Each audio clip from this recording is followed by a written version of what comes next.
안녕하세요. 대전 남북교회 서기영 장로입니다. 과거에 총회를 섬겼고 이번에 부총회장으로 출마하게 된 지금 코로나19로 인해서 위축돼 있죠. 그래서 이게 이제 팬데믹이라는 그 전 세계가 앓고 있는 현 상황에서 과연 하나님께서는 어떠한 기회를 저희들에게 줄련지 저는 기대하면서 하나님의 뜻에 부응하는 장로 부총회장이 되고자 출마했습니다. 우리는 말로는 하나님 사랑, 이웃 사랑을 말합니다. 그러나 우리가 더 진정한 것은 지금도 우리가 많은 사람들로부터 비판받고 있는데 이것을 회복하는 귀한 계기가 되어야 된다고 생각을 합니다. 그래서 이번에 그 사랑을 실천하고 또 계획하고 그러기 위해서 출마하게 되었습니다. 저는 뭐 소감이라기보다는 먼저 하나님께서 추수할 일꾼을 찾고 계시는데 그 추수할 일꾼이 제가 아닌가. 그래서 이제 이 부족하지만 장로 부총회장으로 총회 가서 일해라. 이렇게 추천을 해준 걸로 저는 알고 있습니다. 제 마음에는 다윗과 같은 그 초라한 모습이지만 나중에 하나님께서 크게 쓰시겠다라고 하는 그러한 그 기대감을 가지고 이제 이 추천에 임하게 됩니다. 그래서 하나님의 영광과 국가와 민족을 위하여 또 3만여 분의 장로님들을 대표하는 장로 부총회장의 소임을 다할 수 있도록 확신과 기대가 저의 소감입니다. 먼저 저는 총회에서 그 IT 조사처리위원을 비롯해서 뭐 기독신문 폐간 조사처리위원, 또 유지재단 이사, 또 부회계, 회계, 또 재정부장, 또 뭐 예산결산위원을 제가 이제 위원장도 했고 위원도 한 경험이 있습니다. 그러다 보니까 그 총회의 여러 곳을 다 알 수 있었고요.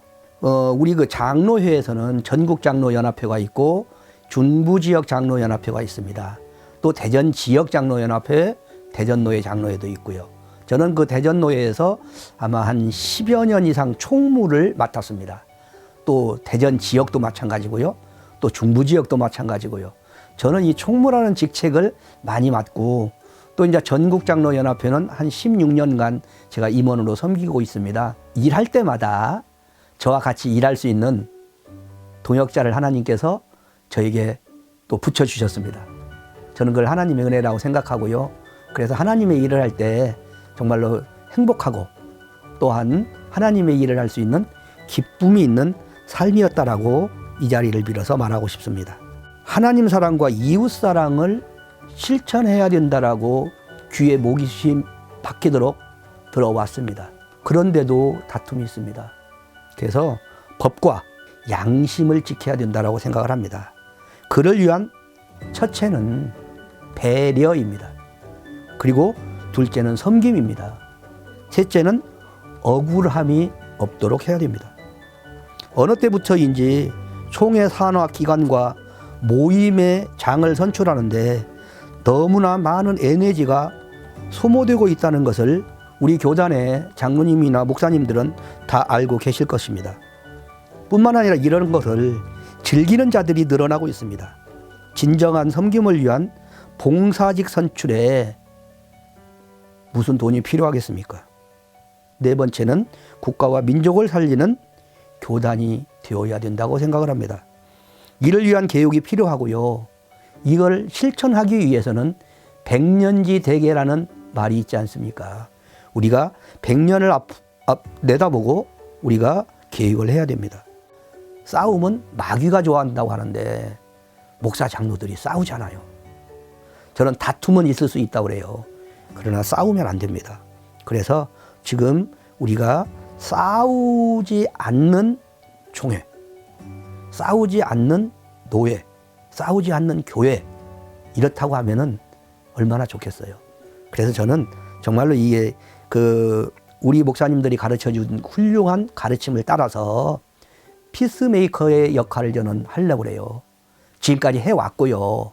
그래서 정말로 화합하는 총회를 만들 수 있는 저는 그러한 경험이 무수히 많습니다. 우리 남부교회에 보내주신 사자 목사님이 3분을 저는 잘 만났어요. 그리고 우리 그 박요한 목사님 같은 경우도요, 그 나라를 위해서 많이 일하셨잖아요. 50일의 신앙 동지 회원으로 아마 이번에 그 소광성 목사님께서 그 50일인 신앙 동지의 다큐를 제작하는 걸로 알고 있거든요. 그러면은 우리 대전 남부교회의 그 박요한 목사님, 또 그 개혁과 합동을 한 황성기 원로 목사님, 증경 총회장님이시잖아요. 2분이 그분들의 가르침을 쫓아서 총회 일을 열심히 할 수 있다라고 저는 생각이 되어집니다. 한국어를 공부하고 싶은 사람의 그 순위를 따져보니까요, 세계 5위래요. 중국말보다 한국말을 더 배우고 싶어 한다는 거예요. 옛날에 중국이 5위였었는데 지금 중국이 6위로 밀려나고 우리나라가 4위로 됐대요. 그러면은 이제 그 선교사님을 통해서 한글을 가르치는 한글 학교를 여는 겁니다. 저는 그래서 이번에 캄보디아에도 이제 그걸 계획하고 있고요. 저쪽에 그 몽골에도 그걸 준비를 하고 있습니다. 우리 총회가 정말로 글로벌 시대에 맞는 그런 총회가 되도록 저는 꼭 해야 된다라고 생각을 합니다. 그리고 뿐만 아니라 우리 이제 정년이 되신 그 목사님이나 장로님들 할 일을 부여시켜 드려야 됩니다.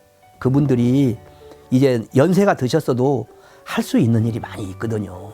어른들 은퇴해서도 뭐 휴양도 가는데 농촌에 가서 건강하게 일해서 또 그런 먹거리를 만들 수 있는 일자리를 만든다든지, 지금 아까 한글학교를 위해서 한다든지 무엇을 한다든지 하는 체계적인 계획이 있으면은 우리 교단이 정말로 모든 국민으로부터 인정받는 교단이 될 거라고 저는 생각을 하고 이런 일을 해야 된다라고 생각을 합니다.